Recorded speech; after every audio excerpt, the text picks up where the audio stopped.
छत्तीसगढ़ की जनजातियों वाले सेक्शन में आज की कक्षा में जनजातियों के पारंपरिक कार्य, जनजातियों के विवाह, उनके युवाग्री और उनके नृत्य के संबंध में बातचीत हम लोग करने वाले हैं। ठीक है, तो मैं टॉपिक को लिख देता हूं और फिर उसके बाद हम लोग धीरे धीरे करके समझते चलते हैं। ठीक है, तो सबसे पहले हम लोग डील करने वाले हैं जनजाति और उसके पारंपरिक कार्यों। ठीक है, दूसरा जो टॉपिक हम लोग देखने वाले हैं जनजाति युवाग्री। तीसरा जो टॉपिक हम लोग डील करेंगे विवाह को, जनजाति और विवाह उनका।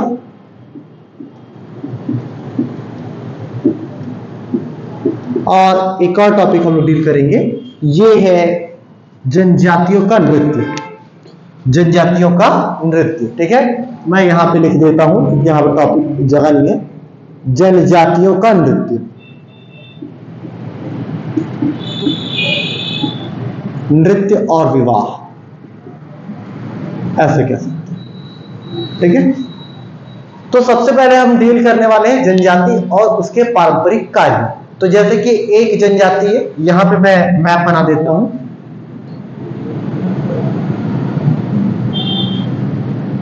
आपको चीजें क्लियर रहेंगी मैप से।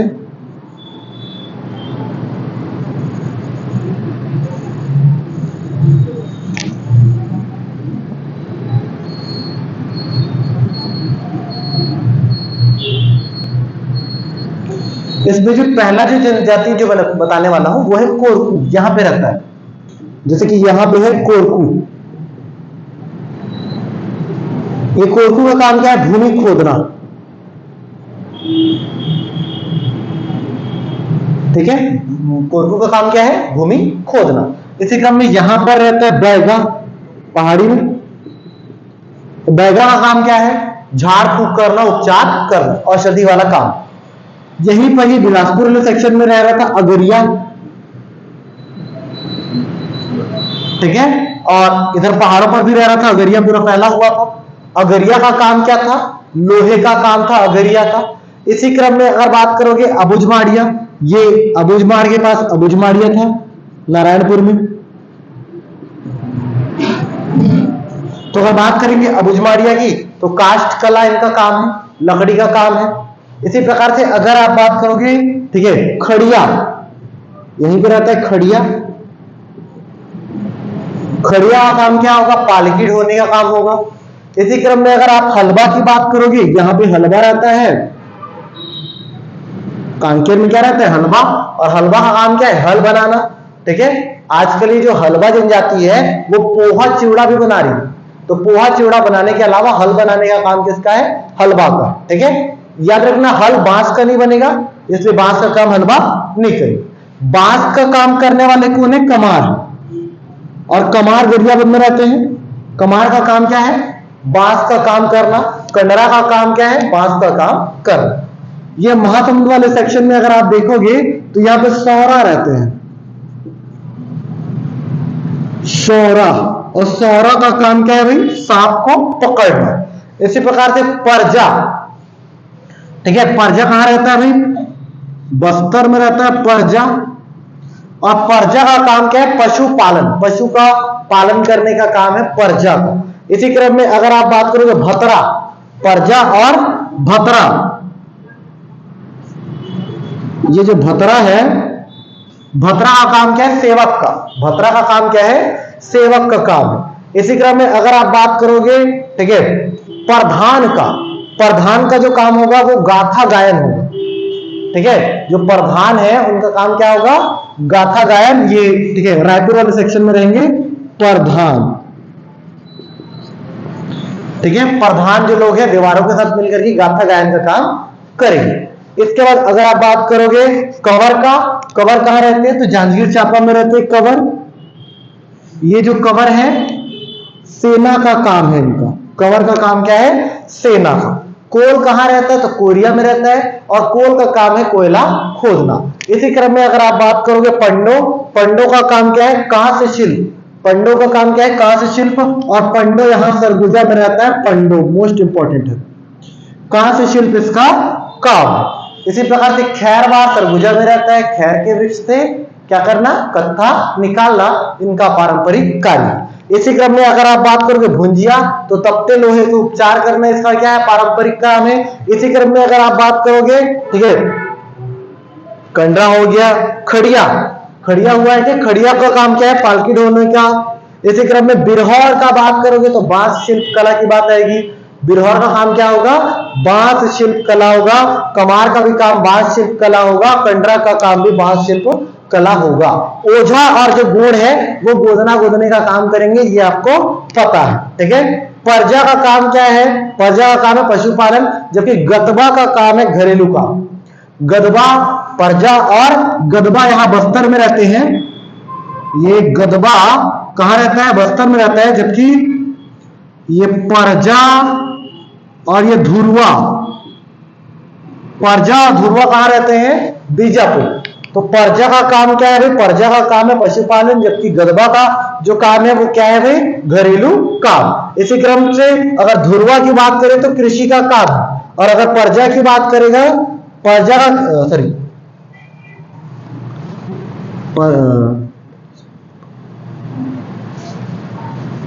भतरा, भतरा और धुरवा, बीजापुर में क्या रहेगा? भतरा और धुरवा। तो भतरा और धुरवा का काम है क्या?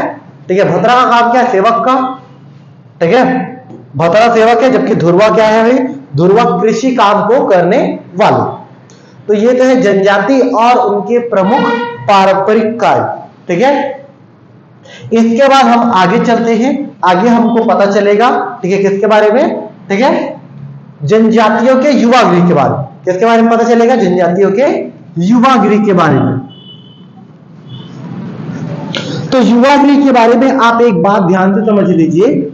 युवा गृह जो होता है, ठीक है, युवाओं को सामाजिक सहचर्य सिखाने का एक जगह होता है, सामाजिक स्थान गांव का होता है, जिसका संचालन गांव के बड़े बुजुर्गों द्वारा आपस में मिलकर के किया जाता है। युवा गृह की अगर बात करेंगे तो युवा गृह दो प्रकार के होते हैं। एक तो होता है एक लिंगी युवा गृह, एक लिंगी युवा गृह, जबकि दूसरा होता है द्विलिंगी युवा गृह। एक होता है एक लिंगी युवा गृह और एक दूसरा जो होता है वो होता है द्विलिंगी युवा गृह। तो एक लिंगी जो युवा गृह होता है उसमें शाम को युवा जाते हैं, शाम को युवा जाने के बाद रात को युवा वापस आ जाते हैं। शाम को जाते हैं, शाम को जाते हैं और रात को वापस आ जाते हैं। ये है जनजातीय युवा गृह में एक लिंगी युवा गृह। और इसका जो उदाहरण है वो है कोसी घोटुल, और कोसी घोटुल अबुझ माड़िया जनजातियों का, ठीक है, युवा गृह। उदाहरण की अगर आप बात करोगे तो यह है कोसी घोटुल।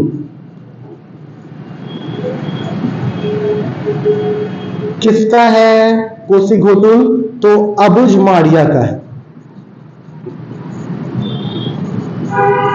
किसका है? अबुझ माड़िया का। इसी क्रम में अगर आप बात करोगे किसका? द्विलिंगी युवा गृह का, तो द्विलिंगी युवा गृह के बारे में याद रखना, रात सॉरी शाम को जाते हैं, रात रुकते हैं और पुनः सुबह वापस आते हैं।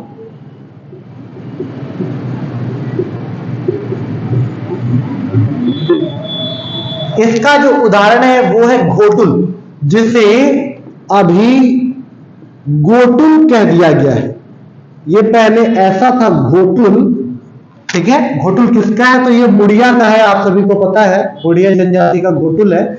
ये घोटुल का नाम बदल दिया गया है, अब घोटुल घोटुल नहीं रहा, अब घोटुल का नाम क्या कर दिया गया है? गोटुल कर दिया गया है, ठीक है।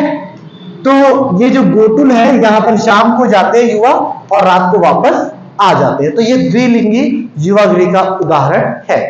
अब यहां पर सभी युवागृहों के नाम हम लोग एक बार देख लेते हैं। जैसे युवागृह में एक जो युवागृह है इसका नाम है, ठीक है, बिरहौर जनजाति का जो युवागृह है ये गितिओना कहलाता है, गितिओना। जैसे कि भारिया, भारिया का घसरवासा है, घसरवासा। इसके बाद भुइया, भुइया का रंगभंग है, भुइया का क्या है, रंगभंग। इसी प्रकार अगर आप बात करोगे परजा का, परजा का धांगा बक्सर, परजा का युवागृह क्या कहलाता है, धांगा बक्सर। यदि यहीं पर अगर आप बात करोगे कोंद का, तो कोंद का अगर आप बात करोगे तो यहां पर धांगड़ा घर और एक और आएगा धांगड़ी घर। ये कोंद की युवागृह। याद रखिए बिरहौर का गितिओना है, ठीक है, भुइया का, ठीक है, क्या है, रंगभंग। भुइया का क्या है भाई, रंगभंग है। भारिया का घसरवासा है। परजा का क्या है, धांगा बक्सर है। और बिरहौर का गितिओना है। तो ये तो युवागृह। अब युवागृह को समझ लेते हैं थोड़ा सा, ठीक है। सबसे पहले हम लोग समझेंगे, किसको समझेंगे भाई, कोसी घोटुल को। एक लिंगी युवागृह का उदाहरण है कोसी घोटुल, और कोसी घोटुल को हम लोग सबसे पहले समझें।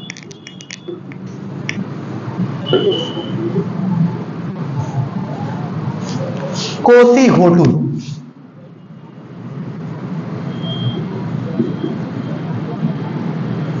किसका है भाई, ये अबुझ माड़िया का है।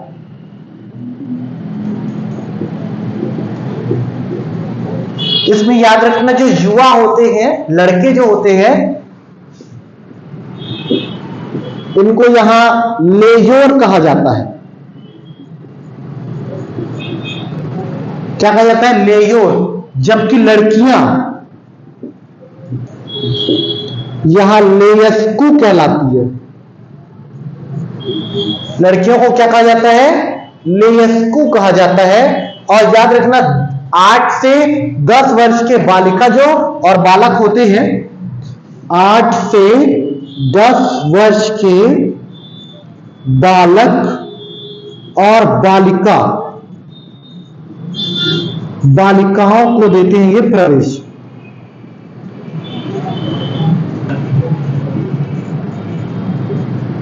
कहां देते हैं भाई, ठीक है, कहां देते हैं, कोसी घोटुल। याद रखना।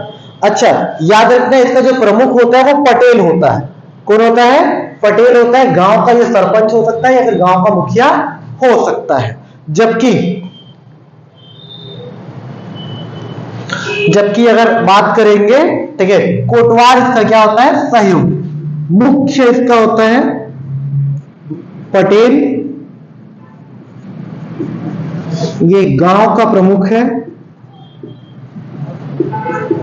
एक होता है कोटवार, ये सहायक होता है। और याद रखना पूजा करते हैं ये लोग तालुर मुंते देवता, तालुर मुंते देवता की पूजा की जाती है, ठीक है, कोसी घोटुल। इसके बाद दूसरा सेगमेंट आता है घोटुल का। घोटुल जो कि किसका है भाई, घोटुल जो कि मुड़िया जनजाति का युवागृह है। घोटुल में पुरुष सदस्यों को चेलिक कहा जाता है। हम लोग देखने वाले हैं घोटुल को, जिसका नाम घोटुल हो गया है अभी। किसका है ये, मुड़िया का है। अगर माड़िया कह दे तो कोई दिक्कत नहीं, माड़िया का भी यही। तो याद रखना यहां पर पुरुष सदस्य, यहां पर पुरुष सदस्य क्या कहलाते हैं, चेलिक। जबकि महिला जो सदस्य होती है इसको मोटियारिन कहा जाता है। महिला सदस्य को क्या कहा जाता है? मोटियारिन कहा जाता है। इसी क्रम में याद रखिएगा, इसका जो पुरुष प्रमुख है वो सिरेदार और जो महिला प्रमुख है वो बेलोसा कहलाती है। पुरुष जो प्रमुख होता है सिरेदार, जबकि महिला प्रमुख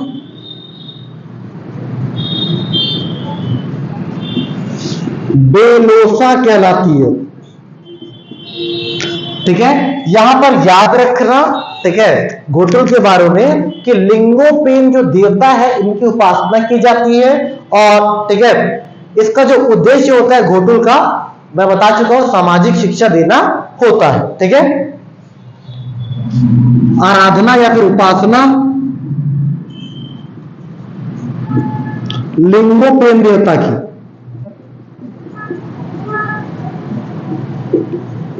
और लिंगोपेन देवता को प्रसन्न करने के लिए मादरी नृत्य भी इस समय किया जाता है। कौन सा नृत्य किया जाता है? मादरी नृत्य किया जाता है, जिसमें मांदर बजाया जाता है। ठीक है, इसके अलावा कक्सार नृत्य किया जाता है। कक्सार नृत्य बहुत इंपॉर्टेंट है। कक्सार नृत्य के दौरान जीवन साथी का चुनाव यहां पर किया जाता है। ठीक है, अगर यहीं पे अगर नृत्य की बात कर देंगे इनके, तो नृत्य में एक तो प्रमुख नृत्य कौन सा है आपका? मादरी। घोटुल के चारों ओर